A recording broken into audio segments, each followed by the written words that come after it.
And now it's time for Getting Real Cleveland. And I hope that one didn't blow out, but we'll find out. I am your host, Doug Duke, aka the and greatest influencer in the world, and I am here with Mr. Cleveland Film, the amazing Mike Wendt. Mike Wendt, how we doing today? I'm doing great. We're getting into 4th of July weekend here.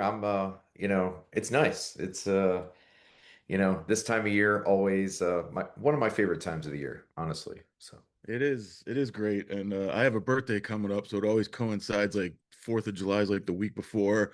So this week is usually just debauchery. I said one day, I'll probably die around this time in my life at some point. But I can't think of a better movie that we saw for America's 250th year than Talladega Nights, everybody. That's right. We went to the nightlight. We went to the nightlight where I said, please print this up because I'm a big fucking nerd.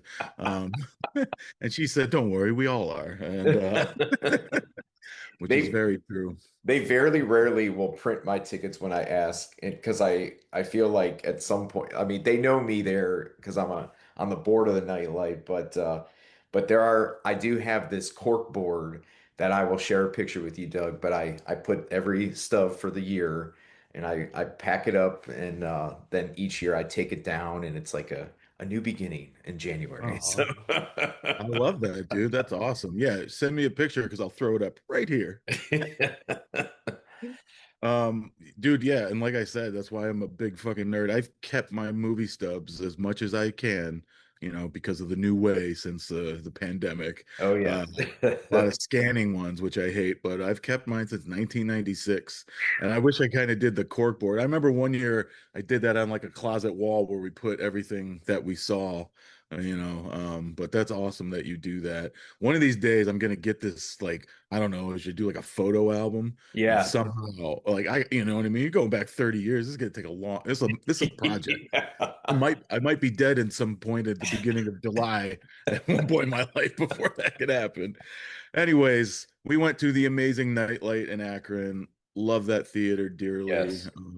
We were in the second screen, which I think was only the second time I've been in there. I was in there last year for highest to lowest, and for Talladega. I'm usually in. I thought Talladega would be in one. Uh, man, I was like outside of the movie, like the projection in there. I mean, it's fucking beautiful in there, man. Oh Did God, they yeah. show it DCP?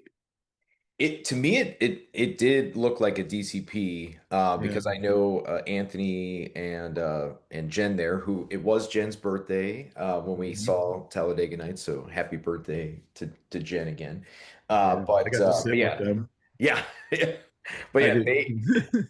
I know they definitely, if they can, they will show a DCP, because I feel that some other theaters were showing it probably Fathom style, which I know sometimes is a DCP, sometimes it used to be back in the day, when I worked in theaters, it was satellite feed, and a lot of times people would complain because sometimes the picture was a little dim and the sound was only stereo sometimes, and you were paying, a Fathom price, which was like $15 or something like that at the Yeah. time, at the old Regal Middleburg Heights, that I used to work at. But R.I.P. if you want to R.I.P.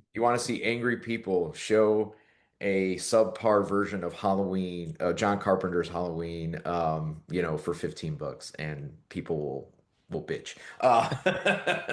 But but Well, anyway, but yeah, that is always my complaints about movie theaters and like why people bitch about them and how much they are. It's like, yeah, like, if we're gonna spend that much, there should be masking, if it's yes, scope, the mask should be down.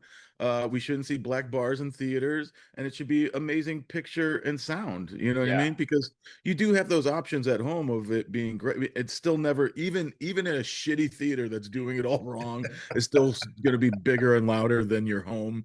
But no, man, like, if you want to complain about things, especially the movie theaters, if you want to yeah. complain that people aren't coming and everything, it's like upgrade your shit and make it. Nice. So Yes. that anyway, that was my whole props to Nightlight. Outside of watching this fantastic fucking one of the funniest movies of all time, Talladega Nights, I was just like, damn, this looks good. And I was like, I think it's a DCP. You can still see some of the film grain, but that I Yeah. mean that whole thing's just I mean that screen's pretty brand new still, and everything's Yeah, in it's a there. 1 year old. Yeah. So brand new equipment in there, brand new screen. I think it was actually the 1 year anniversary when we were sitting in that auditorium from when that officially opened to the crowd. So Man, that's fucking awesome. And I'm so glad that we got the 20th anniversary of Talladega Nights, The Ballad of Ricky Bobby. I cannot believe this movie is 20 years old already. This movie is literally what Gary Cole says. See you when you're grown up. And this movie is a grown up now. It is 20 yes. years old. I can't. I actually saw this movie early at the time. It was Pacific Theater Sherman Oaks, which eventually turned into ArcLight Sherman Oaks, where I worked and met some of my best friends of all time. Yeah. Um, me and my buddies went and we caught an early screening. I can't even remember how early it was, but it was I don't want to say a year, but it was something maybe 6 months or something like that. No, I think it was probably almost a year. Anyway, not important. Lights go down, John C. Riley and Will Ferrell sneak in and like sit like at the end of our aisle. We were like, what the fuck, dude? Like Riley and Ferrell are here. That's crazy. Apatow was there too. I mean, it was definitely somewhat of a different cut. I'm sure it was a little longer, but still just one of the funniest things I've ever seen. Yeah. Uh, Coincidentally, years later, same thing would happen, same movie theater. We did Step Brothers, and me and my buddy Jamie, like to this day, we're like, I don't think we've laughed harder ever in that cut of Step Brothers that we saw, which did keep Rob Riggle's heart attack scene in, which I'm still mad they cut, but it is on the extra features. Anyway, back to Talladega. It was crazy. I said hi to Farrell afterwards, and at the time there was like some old school tune rumors going, and he was like talking to the suits, and he was totally just dressed like normal Will Ferrell, like Yeah. he's with suits and he's literally just like in summer clothes. And I was like, hey, just like great movie, like oh my God. And I was like, hey, old school too. And he's like, you never know. And he like did this whole Will Ferrell thing. I'll never forget that. And we said hi to Apatow. And at the time I knew he was just starting the film, I think Knocked Up. So I was like, oh, you're making a movie with Seth Rogen, huh? And he's like, you're a big fan, huh? I was like, well, I mean, yeah. um, and then like Riley was next to him. Riley like didn't want, and he's like, I don't want any part of these fucking nerds. Um, and I think my buddy called him Sasquatch, which probably didn't help from Tenacious D. But yeah, I feel like now I feel like Riley would have been like, yes, I am Sasquatch. But anyway, I just had this little, I got my own little lore, I guess, of Talladega. And then when it came out, um, I couldn't tell you how many times I saw it because then I remember it going to a cheap theater, the Regency NoHo, which you can go for like $2, dollar hot Yeah. dogs, like one of those theaters. And man, we definitely went like we would just go so fucking stoned, and I swear I probably saw it like two or three times in that movie theater. I think when I saw it, I was still interning in New York City, so I saw it at the AMC Times Square, which it's like the 25 Plex. So I did see it there. Obviously, no Will Ferrell in attendance or Apatow, but there's something about when you go like opening weekend, and I'm sure it's the same in California, but like when you go to a movie like opening weekend in New York, there's like a buzz about it. Like people are like, I mean, it's packed to the gills, and I think I went like in the late afternoon and it was still packed. So that's like I think that's just like the beauty of living in those two cities or being in proximity in those two cities when movies open like that. It's incredible, the buzz that you get off of it. And Mhm. I mean, gosh, I mean, and like seeing this just 2 days ago, I mean, it's so goddamn funny. It's it's like, I mean, I just maybe because we're so starved for comedies, even though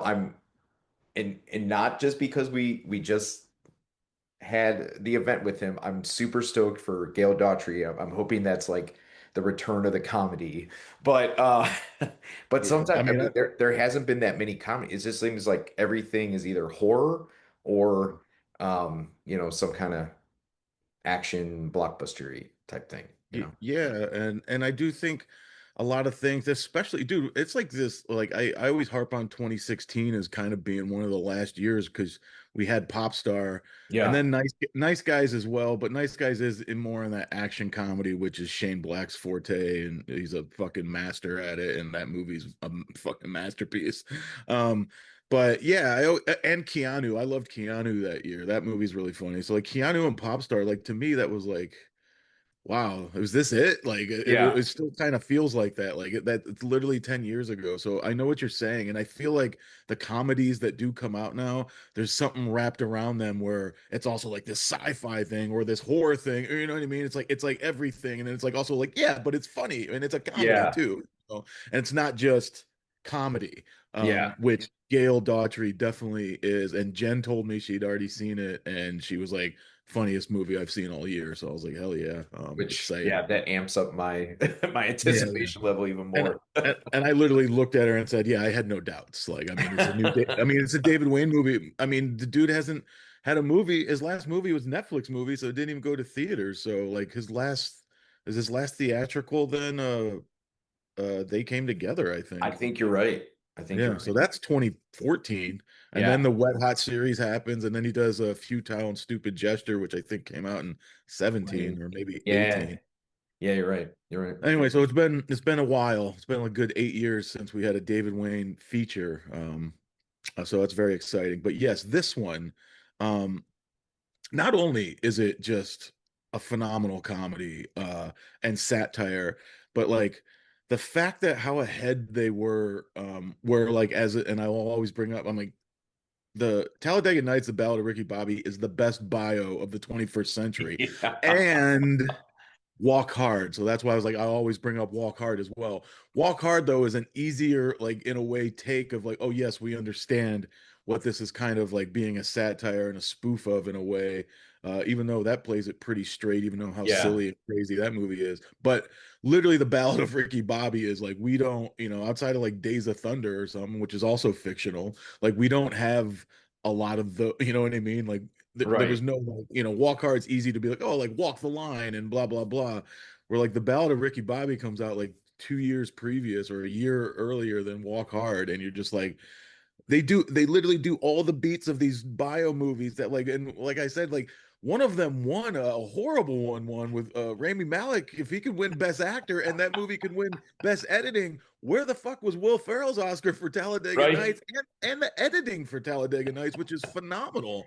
And Um, John C. Reilly, supporting actor, like he Oh, is so good in this movie. absolutely, John C. Riley, supporting actor. And hell, man, Gary Cole should have been nominated then too, and Jane Lynch and Amy Adams. Like,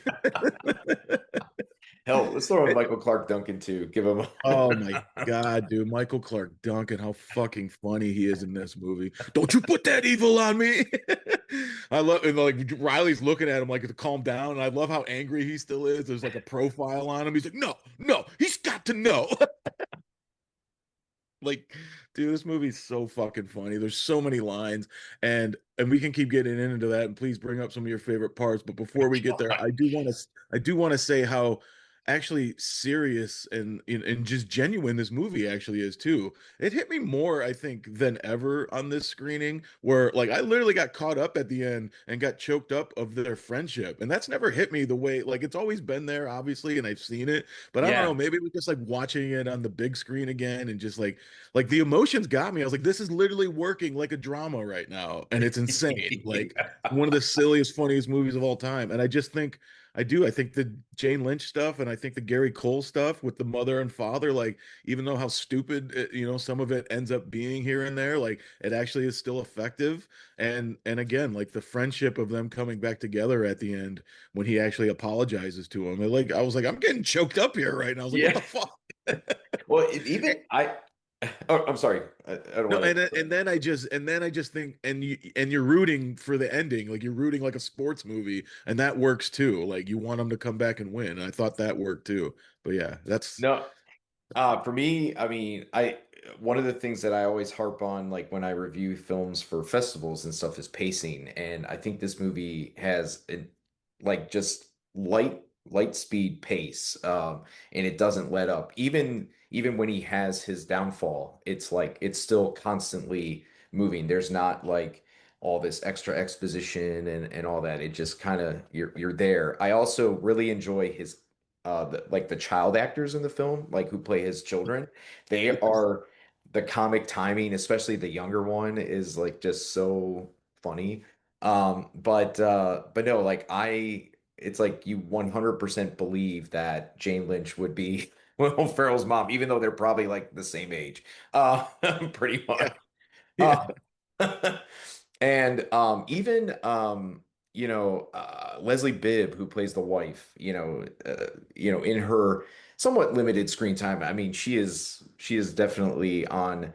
She's like rising up to the level of both Farrell and Riley. I think just in the way how she presents herself and her all her little woo like movements, like like it's just the little things in this movie that I think everybody knew the assignment and they gave it all. And it's just God, it's like I would love to see like a sequel to this, but I mean, can they recapture that lady in the bottle? I'm not sure, you know. yeah. No, there was an article because of the 20th that McKay was talking about that they did have like an idea for a sequel, but they just were like they were so exhausted making this movie Yeah. because it's hard. He's like, doing those racing sequences is hard, and he's like, Yeah. so that's why they eventually did Step Brothers. Like, let's just make a movie in a house. Um, but I guess they kind of had an idea, and I think it was going to take Farrell over into Europe, or maybe maybe France, or no, maybe not France because that would just be Jean Girard. But anyway, I think he was going to F1 Oh, and then okay. he was going to learn, like healthcare, like all, you know what I mean? So they had an idea, but he said they never like wrote it down or really like made a treatment on it. And then they moved on and went to Step Brothers, which, thank you.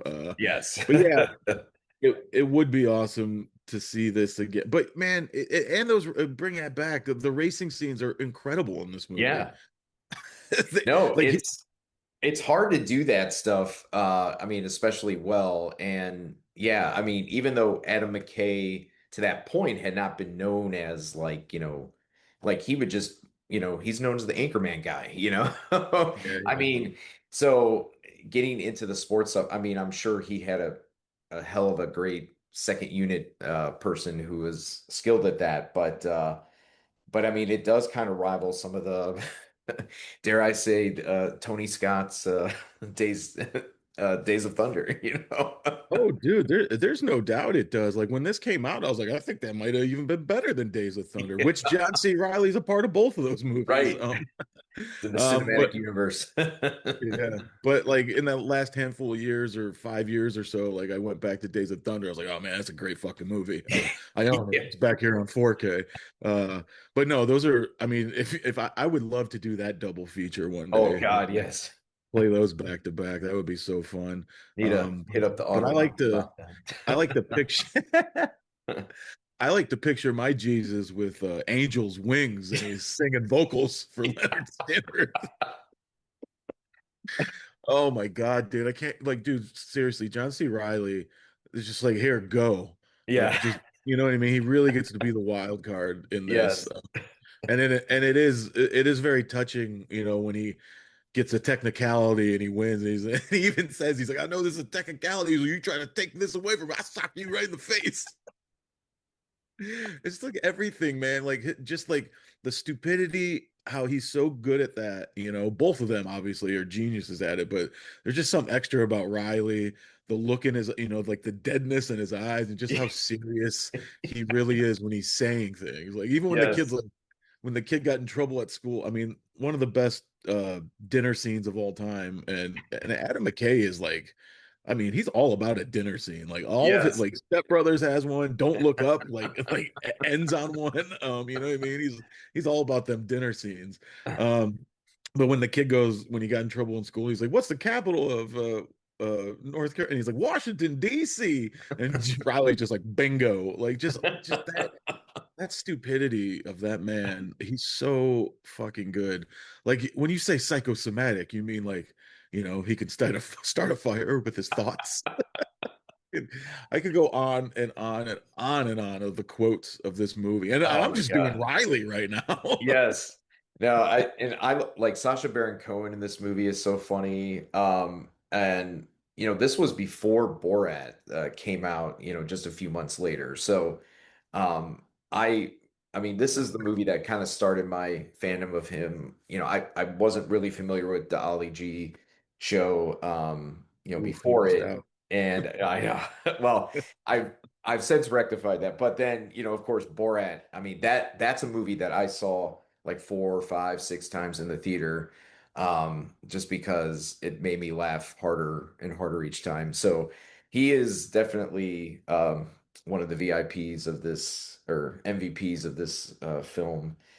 Just with, I mean, just the elongated kiss at the end too. It's just, you know.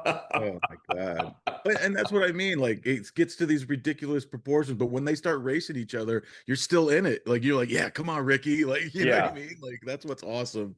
But yeah, I mean, Sasha, I was watching the shows, or I knew of him a little before this, so I was excited when I knew he was going to be in this as well. And yeah, he's fucking really great in this movie. Like that first scene when he plays the jazz music Yes. and breaks his, he's like he breaks his arm, break it, Pepe Le Pew. He's like, I'm just gonna get a beer while I'm down here. He's like, you were mocking me. Like that whole thing. Um, God, man, like Amy Adams too. I mean, Amy Adams' God, speech, dude. That's why like, I said she should have been nominated. That speech is like what gets people nominated. well, it's like I know she had just come off that movie Junebug, that really kind of, I think that got Yeah. her an Oscar nomination. And she had a very small part in Catch Me If You Can. But this was kind of like, I think, the thing that kind of catapulted her. And eventually, she started doing American Hustle and all The Fighter Mhm. and all those movies. But she is like, she plays that kind of nerdy, supportive woman very well. And like, it's just, yeah, it's like thinking, I mean, it's only 20 years ago, but it's like the way how this movie catapulted so many of, especially Sacha Baron Cohen and her, Right. into like this next level of stardom. It's true. And like and the same goes for the, from our Wet Hot thing. Like look at that movie and all Yeah. those people in it at the time. The same here, man. I mean, Jack McBrayer's in this too. Yes. Ian Roberts, who's like UCB, who was like with McKay when they all were kind of really started UCB back in the day. Molly So many, Shannon. yeah. Oh, dude, Molly Shannon. She's never got the credit for this movie that she deserves. Yes. She's barely, she's in it for what, 5 to 8 minutes, maybe tops. And every scene where she's just wasted. Yeah. And She's like, one of my favorite parts of the movie is when she's like, oh, always caring about your stupid race. She's like, who cares? And then she just goes, like the vibration. Like that scene is one of the funniest things I've ever seen in my life. She is a fucking genius and also a hometown hero. Yes. I love Molly Shannon so much. I'm excited to watch a little The Hawk that's coming out with Will Ferrell. Molly Shannon's like his ex-wife in it, so that's Oh, exciting. it's amazing. Yeah, yeah. So that'll be on Netflix soon. Um, I want to go back before we get out of here about when you were saying the breakneck pace, and that's exactly why I also said like the editing is phenomenal in this movie. This is Yeah. actually probably the first time I had watched the theatrical in quite a while because all the Blu-rays and the DVDs we've had since are usually the Extended. unrated because that's just Yeah. how everything was in the mid to late 2000s when Apatow would put all his discs out, which are phenomenal.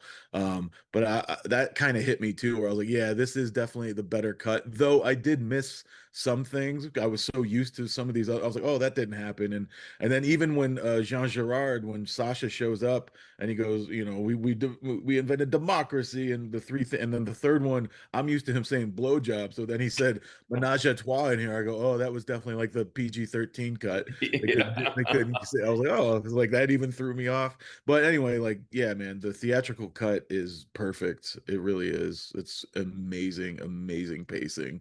What a Yeah. film. What a film. I also have to give a quick shout out to just the crowd that we were with in the Nightlight. that like it was a hot crowd. Like everybody was laughing. And so to me, that nothing is better than that, you know. So I 1000% agree. There was someone in there that felt like had never seen this movie. maybe Someone a little more. I mean, I was literally in the front row. Perfect seat there, by the way. But somebody in the yeah. like literally well, like when they broke his arm and shit, she went, oh, like there was like a couple like shocks, like a couple screams in the back where I was like, oh, I was like, I don't think this person's ever seen this movie. How cool is that? Oh, um, so good. what a picture. What a way to celebrate America 250 years of two NASCAR people just making out at the end of the movie. I wish that happened at the UFC fight on, the Yes. Idiocracy fight on the lawn at the White House. Yes. Oh my God. I feel like I wanted to say something else, but I already forgot it. It doesn't matter. Talladega Nights is one of the funniest movies of all time. One of the best, like top two, because of just a walk hard of best bios of the 21st century. You really can't beat it. It hits all the beats that a lot of people love above these serious movies. Yeah. I feel like Baz was the only one that was like, "Oh, I know how to do this and have fun with it." Because I literally went and I saw Walk Hard in the theater at New Bev. I think Step Brothers and Walk Hard. And I came home. I was like, you know what? Maybe it's time I watch this fucking Elvis movie finally. And I literally came home from Walk Hard, put on Elvis, and I stayed up. It was really late, and I stayed up the whole night. I was like, he got it. Like that's what like he basically made Walk Hard and like had fun with a bio and like everybody Yeah. and like No, I felt like that movie got that kind of like, it got unrightfully dismissed by a lot of people. And I had a blast with it. I was just like, I think in my thing, I wrote like, Hail to the fucking king, you know? Yeah. I mean, of all the ones that I actually sat down and watched, I was like, well, this dude understood like this isn't serious and I'm gonna have a good time with Elvis. And I think he had a Yeah. great time. But yeah, that's another one. I would like to do a Walk Hard Elvis double one day. That'd be fun. Yeah. All right. You got anything else to say about Talladega Nights? No, it was, I mean, more rep screenings, and preferably if we can do them at, be there at the same time, that's always preferred. So, because it's always Oh good yeah, to see my bud and have a nice drink too. that's right. Oh God, that old fashioned. I had one. Yeah, Talladega Nights, seeing it in the theater, people laughing 20 years later. Priceless, man. Can't beat it. Uh 20 years, fucking A, 20 years, Talladega Nights, America 250. Happy 4th of July, you animals.